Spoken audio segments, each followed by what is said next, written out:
రూపంలో కానీ కొంచెం ఊరట ఏమిటంటే పక్కన నా ఆమెడు ఉంటాడు.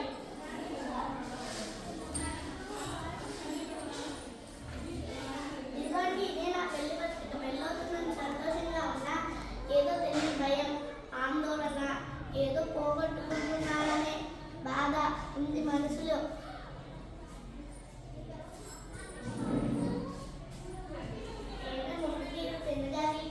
రేపు అట్టానికి వెళ్తానని అంటారే తిన్నదని ఆడపిల్లకి ఇలాంటి రోజు ఒకటి వస్తుందని అమ్మకు తెలుసు.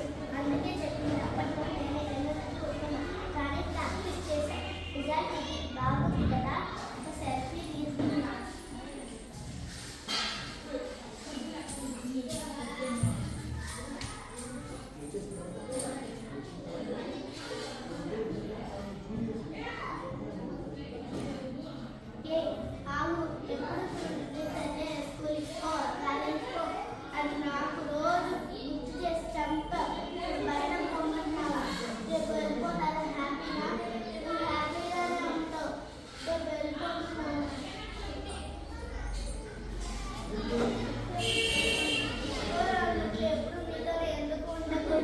ప్రతి పెళ్ళయ్యే ఆడపిల్లల పరిస్థితి నాలాగే ఉంటుందా?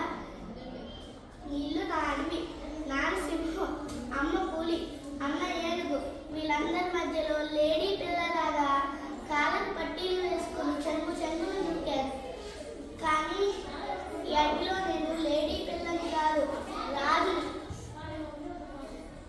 నాకు ఇష్టం వచ్చినప్పుడు నిద్రలేసి నన్ను వెంట వేసుకొచ్చే నానమ్మ తాతల ప్రేమ ఆ ఇంట్లో దొరుకుతుందా? అన్నింటిలో నన్ను గెలిపించే అన్న ప్రేమ, అన్నింటిలో నన్ను గెలిపించే అన్న ప్రేమ అడిగి కూర్చుంటే నాన్నగారాపం ఆ ఇంట్లో దొరుకుతుంది. అన్నింటిలో పొరపాట్లు చేసి నన్ను దిద్దుకు వచ్చే అమ్మ ప్రేమ ఆ ఇంట్లో దొరుకుతుందా?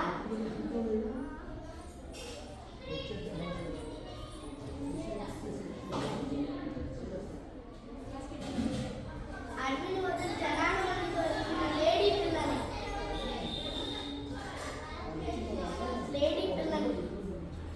అయినా నాకు ఇష్టం. కానీ నన్ను ఇంతలా ప్రేమించే అమ్మ నాన్న, నా ఫ్యామిలీ మరో ఇంటికి పంపించేటప్పుడు ఆవిడ ఇంకెన్ని జాగ్రత్తలు తీసుకుని ఉంటారు.